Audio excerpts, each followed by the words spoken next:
sini kami akan ngevlog di Sri Baduga.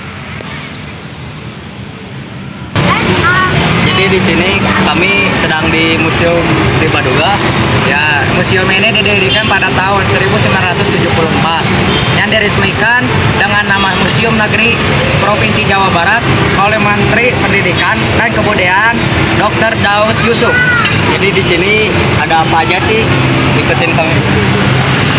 Ini adalah peresmian dari gedung Museum Sri Baduga. Jadi di sini diresmikan oleh Menteri Pendidikan dan Kebudayaan Dr. Daud Yusuf yang didampingi oleh Gubernur KDH TK di Provinsi Jabar pada tanggal 5 Juni 1980. Di sini kita bisa melihat banyak angka di sini. Contohnya ini adalah angka Brahmana. Brahmana adalah dewa pencipta. Ia dipandang sebagai salah satu sebutan Tuhan dalam konsep agama Hindu. Dan di sini bisa dilihat juga ini adalah arka siswa Bahadewa. Dan di sini juga ada arka Agastyan. Digambarkan seorang lelaki tua berjenggot panjang dengan perut buncit. Dan sebelahnya ada arka Siwa. Arka Siwa ini merupakan coiri dan Siwa Jawa Barat karena memiliki perbedaan dengan arka Siwa pada umumnya. Di sini ada arka Perwati, arka Padampani, dan arka Siwa Mahadewa. Dan di sini ada lampu dalapak. Lampu ini tergolong benda peninggalan masa klasik Hindu Buddha. Biasanya digantungkan pada relung candi atau tempat-tempat upacara lainnya.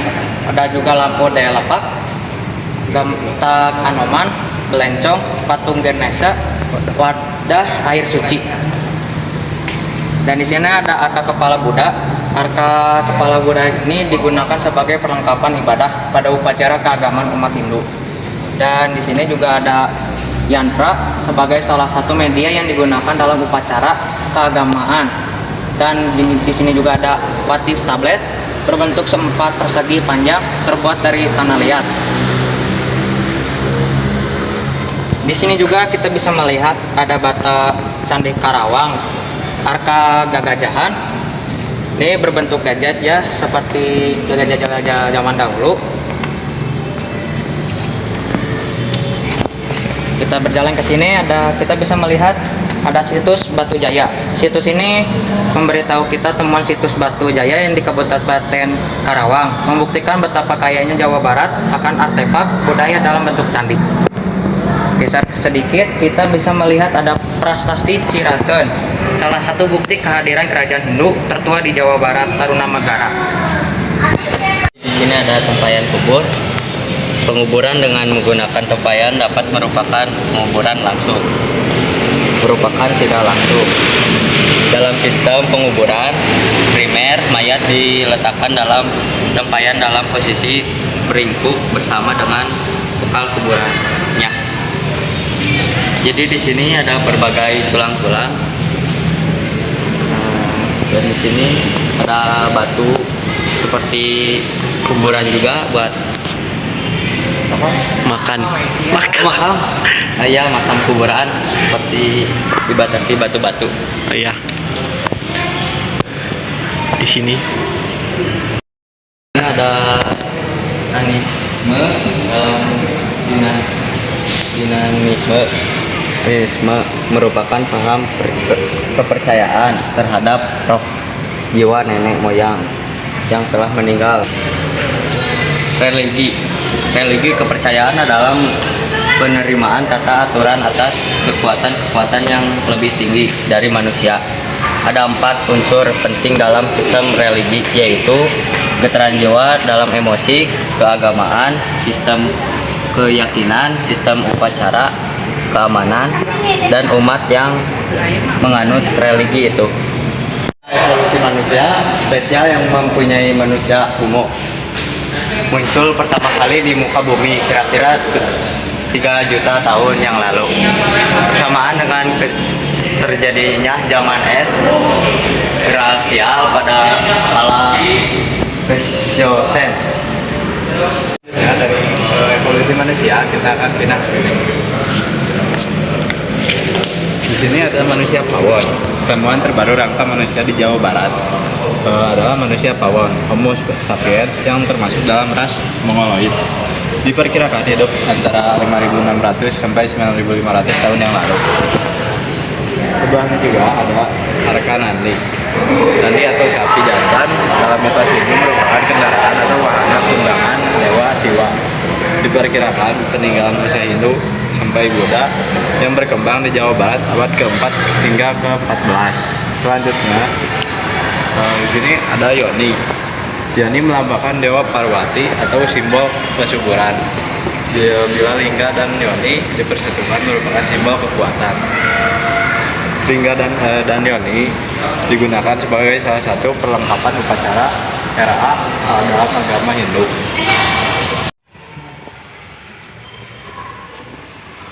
Ya, di sini kita bisa melihat ya, di sini ada satwa-satwa langka yang masih bertahan hidup sampai saat ini. Walau jumlahnya sedikit, tapi mereka hidup di tempat yang sangat-sangat tersembunyi dan mungkin manusia belum menjelajahinya. Contoh-contoh tulang hewan purba. Ini namanya adalah fosil rahang Stegosaurus. Di sini ada fragmen fosil tulang belakang. Dan ini adalah fosil tanduk kerbau purba. Ini adalah contoh-contoh gambarnya.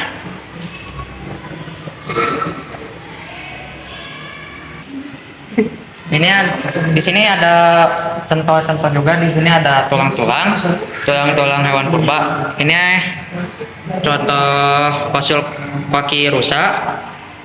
Ini taring kuda Nil purba. Ini juga ada fosil fragmen gajah purba tulang sendi, fosil tulang kaki banteng. Ini adalah contoh-contoh fosil moluska. Fosil moluska ini ada contohnya beberapa. Ada fosil keong melongena digas, fosil keong molongingas digas, fosil keong Neotulus pompilius, fosil siput Crinium sp, fosil siput Zaria angulata, Phasmili tanidae, fosil kerang Molongea Chochilidium, fosil siput Rostellaria, fosil siput Zaria angulata, fosil bunga karang. Ini adalah contoh cula badak Jawa, dan ada fosil bintang laut, dan di sini ada fosil cula badak Jawa, ada fosil bintang laut, dan fosil ikan. Ini adalah prasasti Kawali 6. Prasasti ini dipahat pada batu alam berbentuk agak persegi dengan ukuran panjang 85 cm dan lebar 72 cm. Prasasti ini diletakkan dengan posisi tidur yang memiliki 6 baris tulisan pada sisi depan, memiliki ukuran aksara panjang 3,7 sampai 7 cm dan lebar 4,3 sampai 8 cm. Terdapat tanda awal atau adak-adak pada permulaan prasasti berupa gambar. Di sini ada prasasti Kawali 3. Prasasti Kawali 3 berada pada teras ketiga di situs Kawali. Dipahat pada batu berjenis andesit dalam posisi berdiri dengan tinggi 120 cm. Pada salah satu sisinya terdapat 2 baris tulisan dengan ukuran aksara panjang 3 sampai 2 sampai 5,5 cm dan lebar 5 sampai 9,5 cm.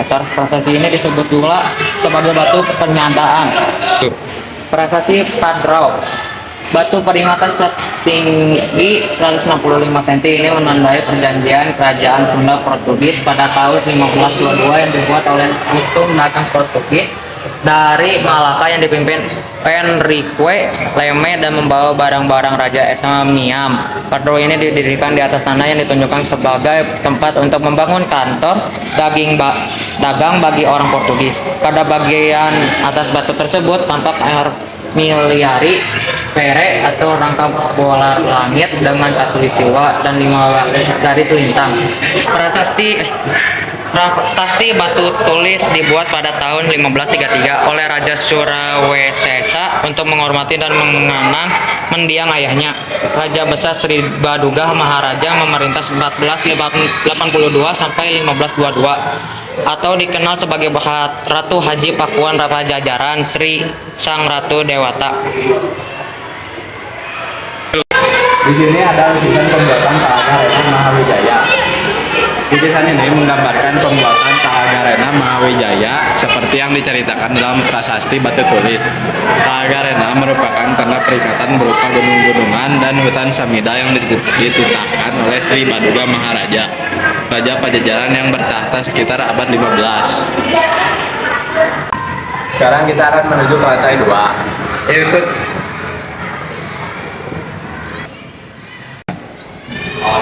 Di sini ada seni lukis kaca. Seni lukis kaca sudah berada pada abad ke-17 Masehi.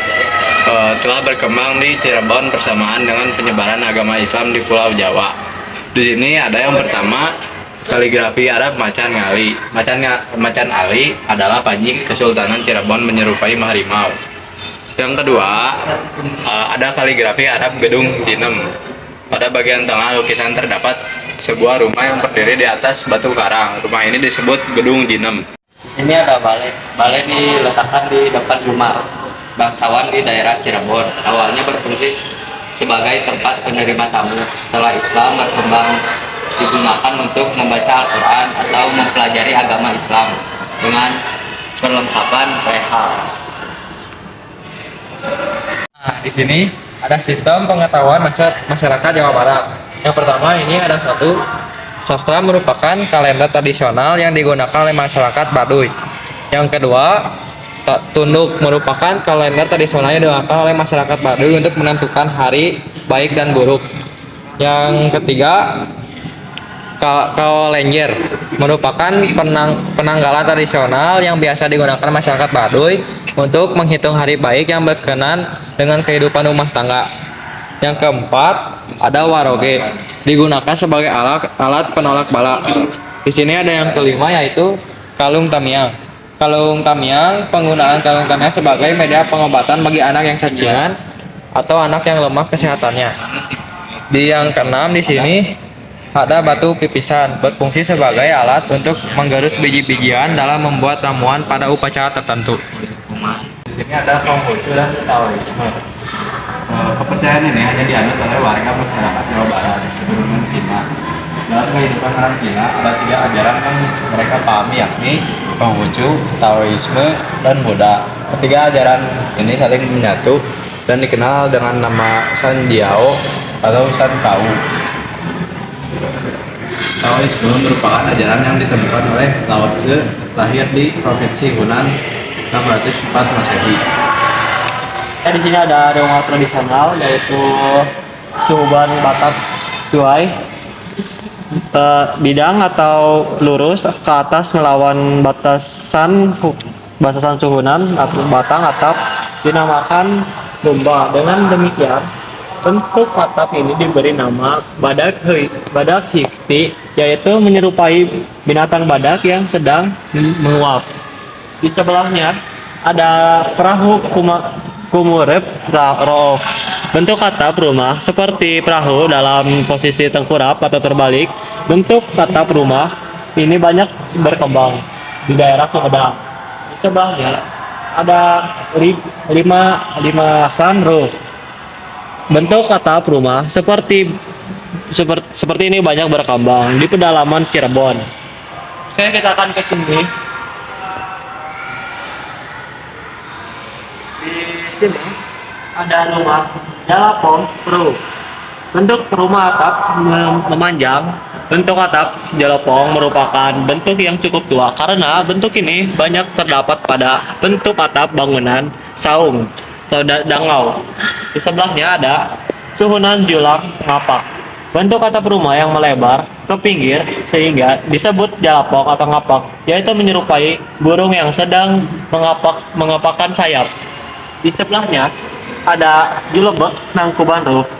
Bentuk atap rumah seperti lumpang, tengkurap atau terbalik. Jadi di sini adalah rumah-rumah atap rumah yang digunakan pada zaman dahulu. Ini ada angklung buhun. Angklung buhun merupakan kesenian angklung khas Kabupaten Lebak. Kesenian ini memiliki karakter kesenian yang sederhana, baik dalam lirik atau lagunya. Angklung buhun berarti angklung tua kuno yang digolongkan sebagai kesenian pusaka. Diperkirakan lahir bersamaan dengan hadirnya masyarakat Baduy. Di sini juga ada calung bumbung. Bumbung artinya ruas. Calung bumbung diartikan alat kesenian pukul terbuat dari ruas bambu. Terbuat dari bambu, gombong berfungsi sebagai kenongan dan dorongan dalam suatu komposisi lagu. Ada angklung bubrang. Angklung bubrang salah satu jenis angklung yang berkembang di Tatar Sunda. Angklung ini berukuran besar dari umumnya. Angklung yang kita kenal karena terbuat dari bambu betung, jumlah dan buah. Masing-masing memiliki ukuran tinggi yang bervariasi antara 215 sampai 90 cm. Angklung ini beralas pentatonis dan terdiri dari bagian nada yaitu gunjing, engklok, dan roel. Di sini ada jam tanah atau tandu Garuda. Jam tanah adalah tandu untuk mengarah pengantin sunat pada masyarakat Cirebon pada abad ke-19an. Berjumlah 2 buah, satu untuk laki-laki dan lainnya untuk perempuan. Jam tanah berhias kepala burung atau Garuda, berbadan ular atau naga, bersayap di bagian depan dan di bagian belakang ekor ular. Sekian vlog dari kelompok kami. Wassalamualaikum warahmatullahi wabarakatuh. See you next time.